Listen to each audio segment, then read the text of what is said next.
आना पड़ा है और आपसे जब मैं अपनी बात रखता हूँ तो उसमें दो महत्वपूर्ण बिंदु ये हैं। पहला, उत्तर प्रदेश में जिस तरह की कानून व्यवस्था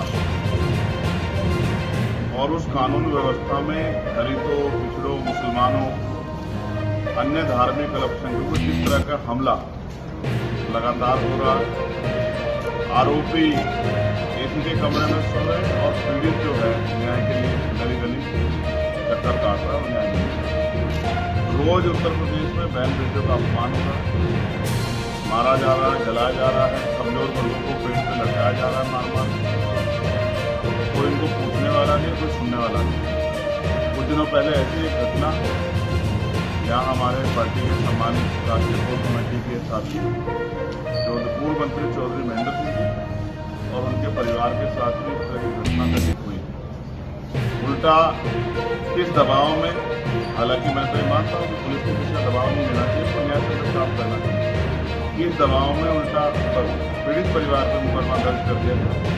ये चिंता का विषय था। सीनियर अधिकारियों से हमारी बात हुई, मुझे विश्वास है कि वो बिना किसी दबाव के न्यायपूर्ण कार्य करेंगे और जो दूसरे मुकदमे किए गए चाहे चौधरी महेंद्र सिंह जी या अन्य किसी कार्यकर्ता के खिलाफ, उन मुकदमों को वापस नहीं, क्योंकि हम अपने कार्यकर्ताओं को अकेला नहीं छोड़ेंगे और ना ही हम इनको किसी तरह का इनके साथ दुर्व्यवहार या किसी तरह की जो है प्रशासन या पुलिस द्वारा कोई इस तरह की कार्रवाई करने की कोशिश की जाए। हम लोग उसका डटकर सामना करेंगे। हम लोग अपनी पार्टी के सभी नेताओं के साथ।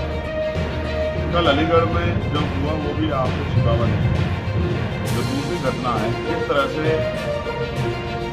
3 मुस्लिम बच्चों को पीटा गया, ये भी 4, और ये भी एक सच है कि उन्होंने अपने कागज भी दिखाए, जहां से वो लेके आए वहां की पर्ची भी दिखाई।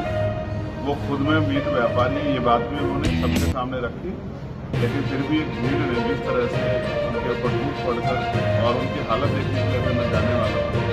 अभी जब हम सीधे जा रहे थे पता लगा था कि डॉक्टर को चेक कर रहे हैं, इसलिए मैंने सोचा कि थोड़ा सा रुक जाता हूँ।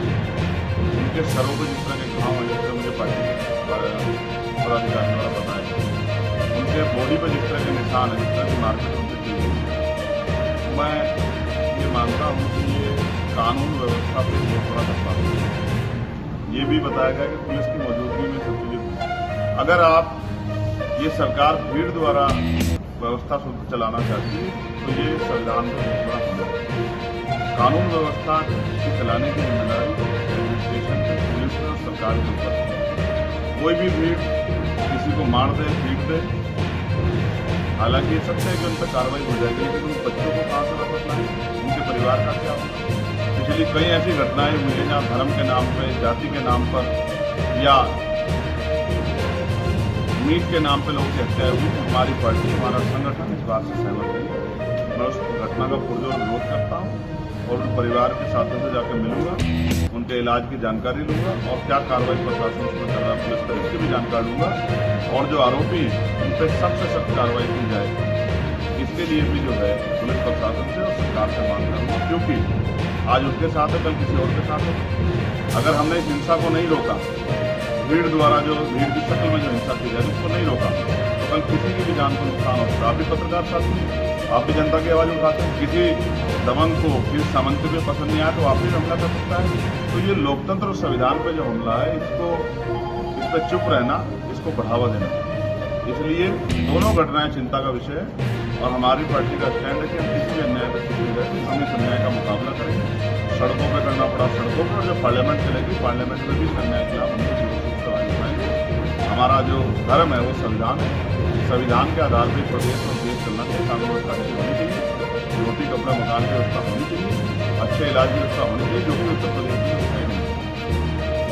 मैं इसी बात के साथ अपनी बात को खत्म करता हूँ। और कोई आपका सवाल? जी, एक यूट्यूबर के साथ में भी उसी क्षेत्र में मारपीट की गई, उनका ही वीडियो सोशल मीडिया पर वायरल हुआ, वो भी दलित समाज से आते थे और लिहाजा पुलिस ने कहा कि छेड़छाड़ का मामला है, फिर जेल भी भेज दिया गया। मैं फिर आपको स्पष्ट कर दूं, मैं भीड़ द्वारा हिंसा की बात आपसे क्यों कह रहा हूँ। अगर किसी ने कोई अपराध किया तो पुलिस उसको गिरफ्तार करे, कोर्ट उसको सजा दे, लेकिन सोचे कल अगर कोई और जो है इस अपराध को, इस तरह के अपराध को आरोप लगा के आप किसी को पीटने का ठेकेदारी ले सकते हैं।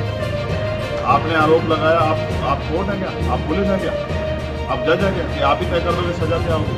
तो इस तरह की हिंसा का हम लोग समर्थन नहीं करते। हिंसा करने वालों को मैं सचेत करना चाहता हूँ कि भारत का संविधान और भारत का कानून सभी के खिलाफ कार्रवाई करता है, चाहे वो कोई बहुत बड़े परिवार का हो, चाहे बहुत बड़ी पॉलिटिकल पार्टी से जुड़ा हुआ हो, या उसका समाज सामंतवाद को मानता हो।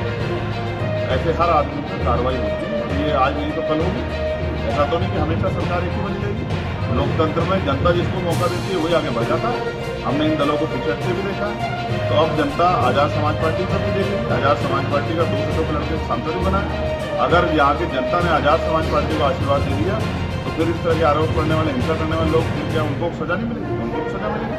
हम कानून को मानने वाले लोग हैं, संविधान को मानने वाले लोग हैं, बहन बेटियों का सम्मान करने वाले लोग हैं। न किसी इस तरह की घटना का समर्थन करते और न ही इस तरह की मारपीट को हिंसा को सही मानते, वरना हम पे भी बहुत बड़ा जुर्म है। क्या हम लोग इस जुर्म को लेकर जवाब नहीं दे सकते? लेकिन मैं जिस व्यवस्था को हम लोग मानते ही नहीं है उस व्यवस्था पर हम चले क्यों?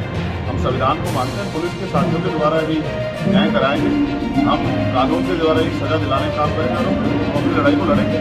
लेकिन जिस तरह गरीबों की बेटियों पर, गरीबों की जमीन पर सामंजस्य नहीं रहा है, ये सोच को बदलनी पड़ेगी।